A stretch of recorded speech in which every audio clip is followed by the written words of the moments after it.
গরু যেটা সোনাই দাম দেওয়া লাগবে, তাই না? যেটা ভালো গরু ভালো দামে দিতে হবে, যেটা যেমন গরু তেমন দাম দিতে হবে। আপনি কত নিয়েছেন গরুটা? আমি 1,02,75,000 টাকা। 2,75,000 কত? দুই দাঁতের প্রথম বিয়ানের গাভী নিয়েছেন। 1.5 লক্ষ টাকা 18 কেজি দুধ খুঁজে লাভ নাই। আপনি 18 কেজি দুধ নিতে 20 কেজি দুধ নিতে কত দর্শক? 2.5 লক্ষ টাকা, 2.5 লাখ বা 2,30,000 টাকা লাগবে। আপনার একটা দুর্নাম আছে, পাবনা বলে গরু টাকা দিলে বলে গরুই দেয় না, আসলে কি এরকম? এটা মিথ্যে কথা। এটা মিথ্যে কথা না, এটা মানুষের বানানো কথা। সুপ্রিয় দর্শক, আসসালামু আলাইকুম। 3 জুন রোজ মঙ্গলবার। আজকে একটা গাভী বেচলাম গাইবান্ধায়, এবং ভাইরা কিভাবে আসলো কিভাবে দেখলো ভাইদের মুখ থেকে শুনবেন। আসসালামু আলাইকুম। ওয়ালাইকুম। ভালো আছেন? আলহামদুলিল্লাহ। আচ্ছা, আপনারা কিভাবে আমার কাছে আসলেন? ইউটিউবের মাধ্যমে, ইউটিউবে মোবাইলে কল করিয়ে খবর নিয়ে আস্তে আস্তে তো আপনার কাছে আসলাম। আচ্ছা, আসলেন কোথায় থেকে?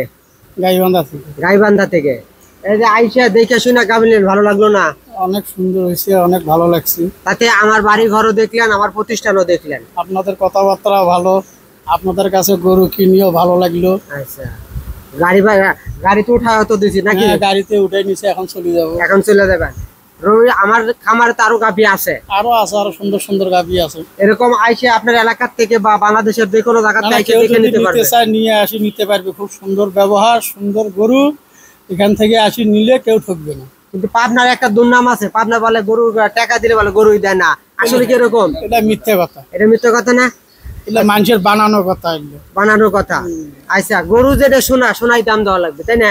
যেটা ভালো গরু ভালো দামে দিতে হবে, যেটা যেমন গরু তেমন দাম দিতে হবে। আপনি কত নিয়েছেন গরুটা?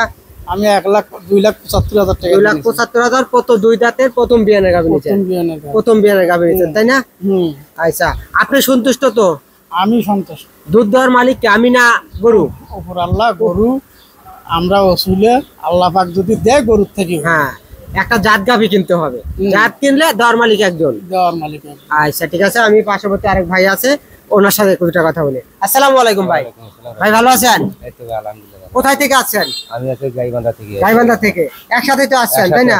এই যে গাভীটা কিনলেন, যদিও আসতে যে কষ্টটা হয়, কেনার পরে মনে হয় একটু সুখ পাচ্ছেন। আজকে যত কষ্ট হোক, কিন্তু এখন কেনার পরে খুব আনন্দ লাগতেছে। আনন্দ লাগতেছে, খুব মনে খুব ভালো। আচ্ছা, বাড়ির যায় যদি একটু দুধ মাতে বাচ্চা গরু দিয়ে সব সুস্থ সবল থাকে, দুধ হয়, তাহলে তো আরো আনন্দ হবে, আরো খুশি, আরো আনন্দ।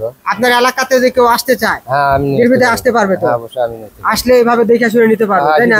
আপনাকে নিয়ে যাবো। আসলে তো আমার খামার আছে না? হ্যাঁ, অনেক খামার তো এখানে, আপনার খামার দিলে আরো বেশ কয়েকটা খামার, বেশ কয়েকটা কিন্তু আরো খামার আছে। আমার যে খামার আছে, খামারও গাভী আছে, তাই না? হ্যাঁ, খামার আরো অনেক বড় বড় বিশাল গাভী আছে, বড় বড় গাভী তো নাকি? আর রবি ডেয়ারি ফার্ম কিন্তু দর্শক সবসময় বিগ সাইজের গাভী ক্রয় করে থাকে, এবং বিগ সাইজের গাভী কিন্তু বিক্রি করে থাকে দর্শক। তাই 1.5 লক্ষ টাকা 18 কেজি দুধ খুঁজে লাভ নাই। আপনি 18 কেজি দুধ নিতে 20 কেজি দুধ নিতে কত দর্শক?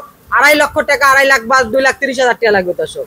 আমার আঙ্কেলরা 2,75,000 টাকা প্রথম বিয়ানের দুধ হবে 20+। তাই দর্শক, যে যেখান থেকে গাভী কিনবেন, এরকম সরাসরি আসবেন, আইসা দেখে শুনে গাভী কিনলে কখনো ঠকবেন না। এই বলে আজকের প্রতিবেদন শেষ করছি। আসসালামু আলাইকুম।